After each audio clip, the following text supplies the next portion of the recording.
Chapter 20 Locomotion and Movement. Movement is one of the significant features of living beings. Animals and plants exhibit a wide range of movements. Streaming of protoplasm in the unicellular organisms like amoeba is a simple form of movement. Movement of cilia, flagella and tentacles are shown by many organisms. Human beings can move limbs, jaws, eyelids, tongue, etc. Some of the movements result in a change of place or location. Such voluntary movements are called locomotion. Walking, running, climbing, flying, swimming are all some forms of locomotory movements. Locomotory structures need not be different from those affecting other types of movements. For example, in paramecium, cilia helps in the movement of food through cytopharynx and in locomotion as well. Hydra can use its tentacles for capturing its prey and also use them for locomotion. We use limbs for changes in body postures and locomotion as well. The above observations suggest that movements and locomotion cannot be studied separately. The two may be linked by stating that all locomotions are movements but all movements are not locomotions. Methods of locomotion performed by animals vary with their habitats and the demand of the situation. However, locomotion is generally for search of food, shelter, mate, suitable breeding grounds, favorable climatic conditions or to escape from enemies, predators. 20.1 Types of movement. Cells of the human body exhibit three main types of movements, namely, amoeboid, ciliary and muscular. Some specialized cells in our body like macrophages and leukocytes in blood exhibit amoeboid movement. It is affected by pseudopodia formed by the streaming of protoplasm, as in amoeba. Cytoskeletal elements like microfilaments are also involved in amoeboid movement. Ciliary movement occurs in most of our internal tubular organs which are lined by ciliated epithelium. The coordinated movements of cilia in the trachea help us in removing dust particles and some of the foreign substances inhaled along with the atmospheric air. Passage of ova through the female reproductive tract is also facilitated by the ciliary movement. Movement of our limbs, jaws, tongue, etc. require muscular movement. The contractile property of muscles are effectively used for locomotion and other movements by human beings and majority of multicellular organisms. Locomotion requires a perfect coordinated activity of muscular, skeletal and neural systems. In this chapter, you will learn about the types of muscles, their structure, mechanism of their contraction and important aspects of the skeletal system. 20.2 Muscle. You have studied in Chapter 8 that the cilia and flagella are the outgrowths of the cell membrane. Flagellar movement helps in the swimming of spermatozoa, maintenance of water current in the canal system of sponges and in locomotion of protozoans like euglena. Muscle is a specialized tissue of mesodermal origin. About 40 to 50% of the body weight of a human adult is contributed by muscles. They have special properties like excitability, contractility, extensibility and elasticity. Muscles have been classified using different criteria, namely location, appearance and nature of regulation of their activities. Based on their location, three types of muscles are identified: I, skeletal, E, visceral and E, cardiac. Skeletal muscles are closely associated with the skeletal components of the body. They have a striped appearance under the microscope and hence are called striated muscles. As their activities are under the voluntary control of the nervous system, they are known as voluntary muscles too. They are primarily involved in locomotory actions and changes of body postures. Visceral muscles are located in the inner walls of hollow visceral organs of the body like the alimentary canal, reproductive tract, etc. They do not exhibit any striation and are smooth in appearance.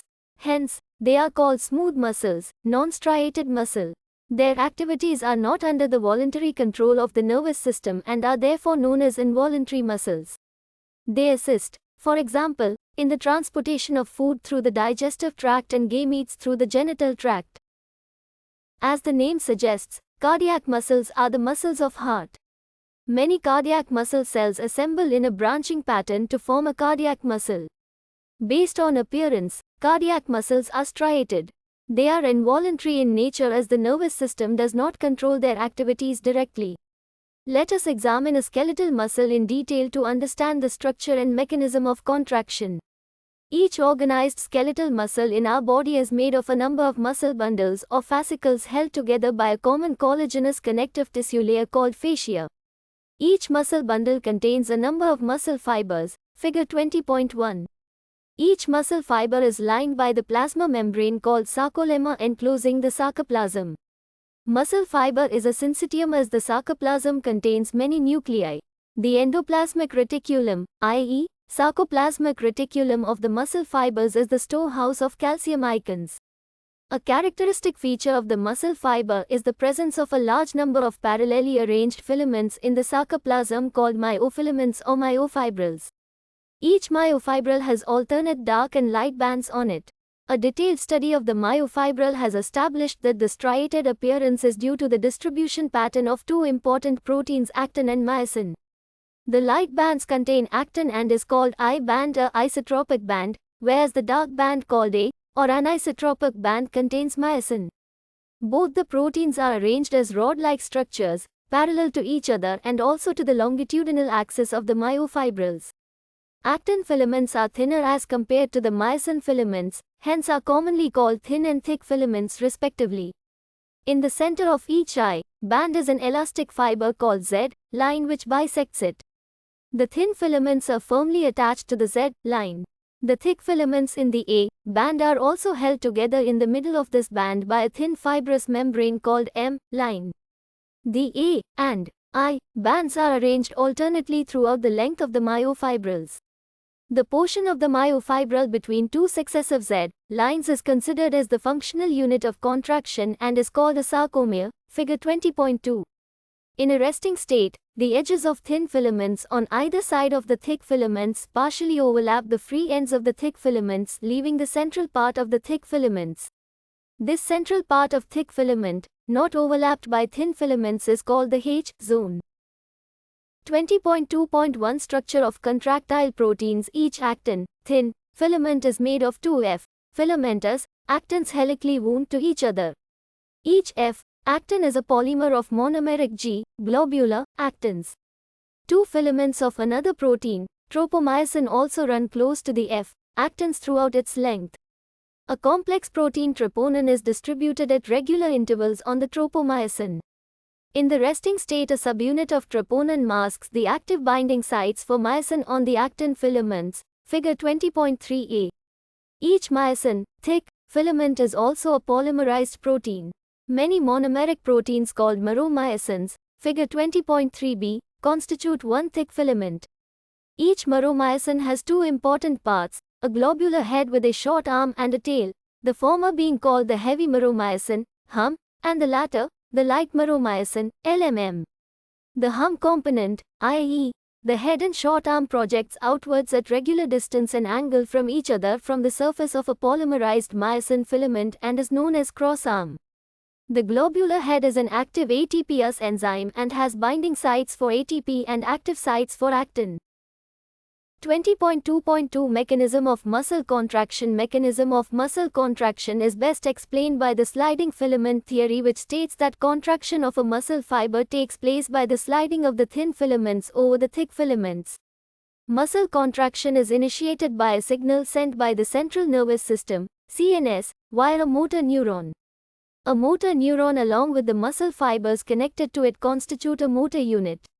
The junction between a motor neuron and the sarcolemma of the muscle fiber is called the neuromuscular junction or motor end plate. A neural signal reaching this junction releases a neurotransmitter, acetylcholine, which generates an action potential in the sarcolemma. This spreads through the muscle fiber and causes the release of calcium ions into the sarcoplasm. Increase in Ca++ level leads to the binding of calcium with a subunit of troponin on actin filaments and thereby remove the masking of active sites for myosin. Utilizing the energy from ATP hydrolysis, the myosin head now binds to the exposed active sites on actin to form a cross bridge, figure 20.4. This pulls the attached actin filaments towards the center of A band. The Z line attached to these actins are also pulled inwards, thereby causing a shortening of the sarcomere, i.e., contraction.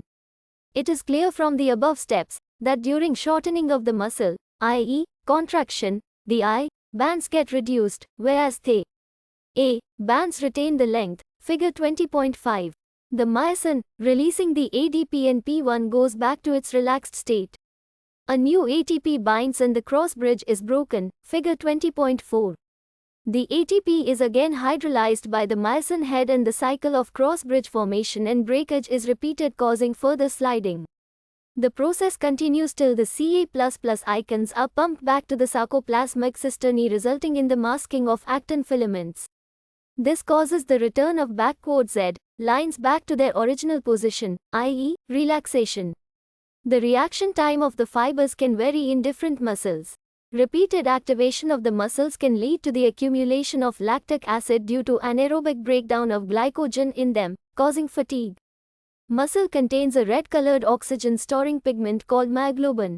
Myoglobin content is high in some of the muscles, which gives a reddish appearance. Such muscles are called the red fibers. These muscles also contain plenty of mitochondria, which can utilize the large amount of oxygen stored in them for ATP production. These muscles, therefore, can also be called aerobic muscles. On the other hand, some of the muscles possess very less quantity of myoglobin and therefore appear pale or whitish. These are the white fibers. Number of mitochondria are also few in them, but the amount of sarcoplasmic reticulum is high. They depend on anaerobic process for energy. 20.3 Skeletal system. Skeletal system consists of a framework of bones and a few cartilages. This system has a significant role in movement shown by the body. Imagine chewing food without jaw bones and walking around without the limb bones. Bone and cartilage are specialized connective tissues. The former has a very hard matrix due to calcium soles in it, and the latter has slightly pliable matrix due to chondroitin soles. In human beings, this system is made up of 206 bones and a few cartilages.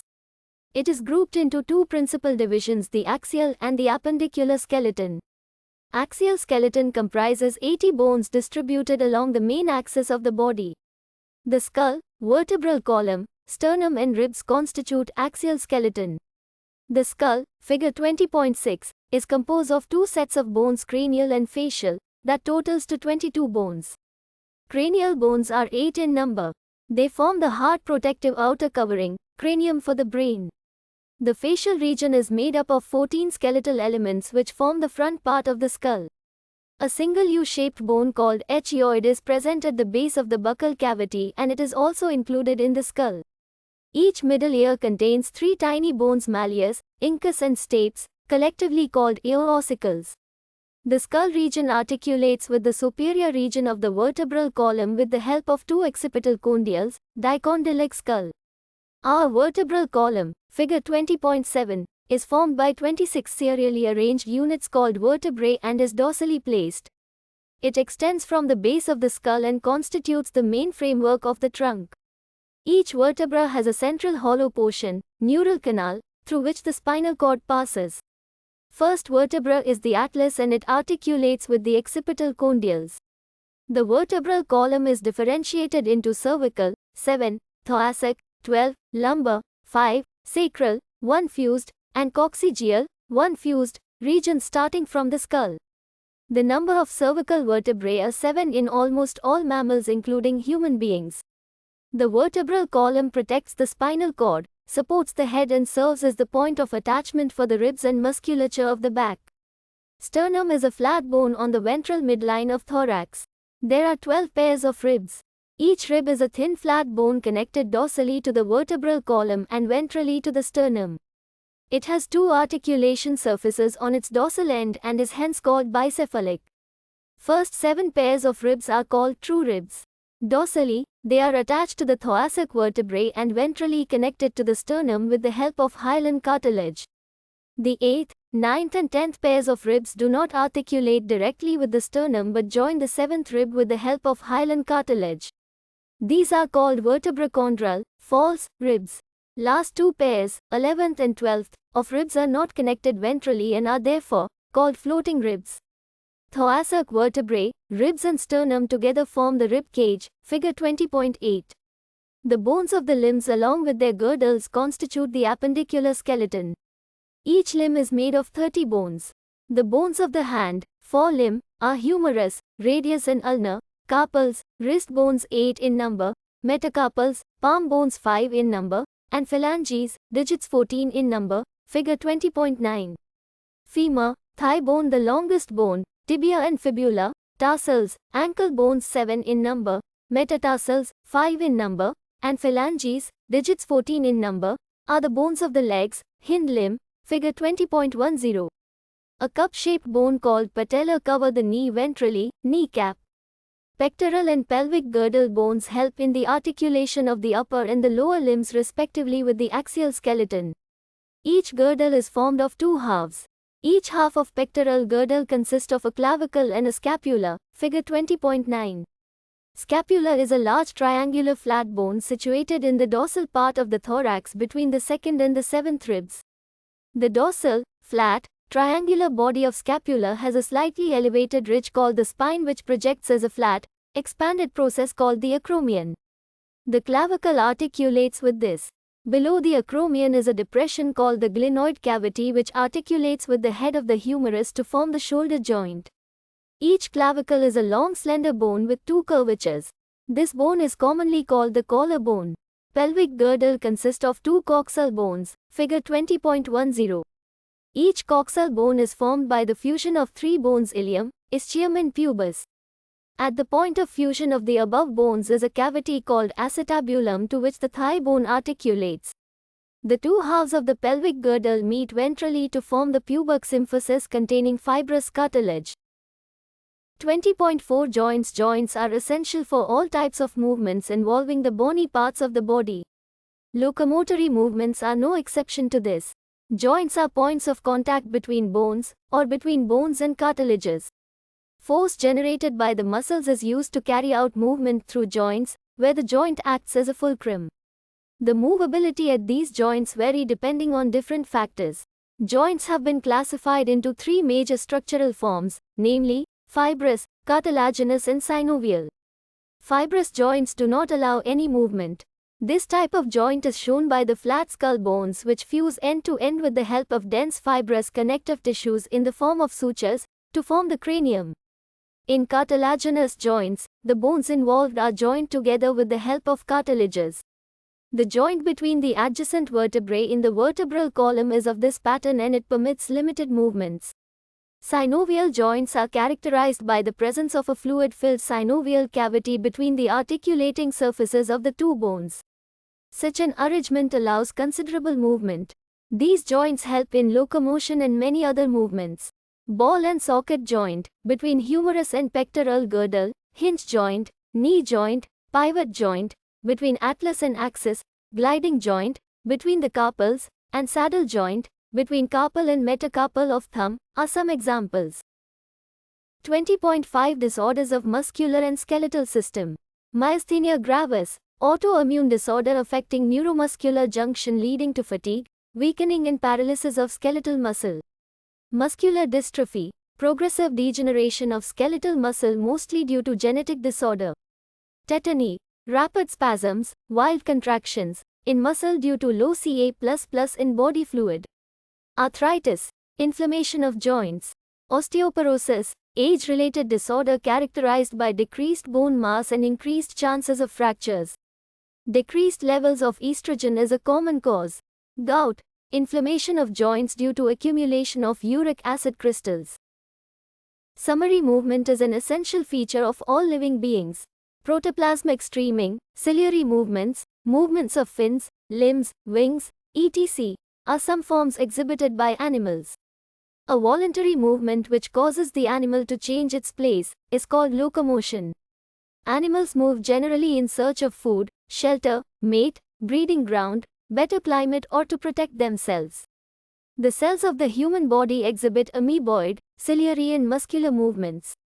Locomotion and many other movements require coordinated muscular activities. Three types of muscles are present in our body. Skeletal muscles are attached to skeletal elements. They appear striated and are voluntary in nature. Visceral muscles, present in the inner walls of visceral organs, are non-striated and involuntary. Cardiac muscles are the muscles of the heart. They are striated, branched and involuntary. Muscles possess excitability, contractility, extensibility and elasticity. Muscle fiber is the anatomical unit of muscle. Each muscle fiber has many parallelly arranged myofibrils. Each myofibril contains many serially arranged units called sarcomere, which are the functional units. Each sarcomere has a central A band made of thick myosin filaments and two half-I bands made of thin actin filaments on either side of it, marked by Z lines. Actin and myosin are polymerized proteins with contractility. The active sites for myosin on resting actin filament are masked by a protein troponin. Myosin head contains ATPase and has ATP binding sites and active sites for actin. A motor neuron carries signal to the muscle fiber, which generates an action potential in it. This causes the release of Ca++ from sarcoplasmic reticulum. Ca++ activates actin, which binds to the myosin head to form a cross bridge. These cross bridges pull the actin filaments, causing them to slide over the myosin filaments and thereby causing contraction. Ca++ are then returned to sarcoplasmic reticulum, which inactivate the actin. Cross bridges are broken and the muscles relax. Repeated stimulation of muscles leads to fatigue. Muscles are classified as red and white fibers based primarily on the amount of red-colored myoglobin pigment in them. Bones and cartilages constitute our skeletal system. The skeletal system is divisible into axial and appendicular. Skull, vertebral column, ribs and sternum constitute the axial skeleton. Limb bones and girdles form the appendicular skeleton. Three types of joints are formed between bones or between bone and cartilage: fibrous, cartilaginous and synovial. Synovial joints allow considerable movements and therefore play a significant role in locomotion.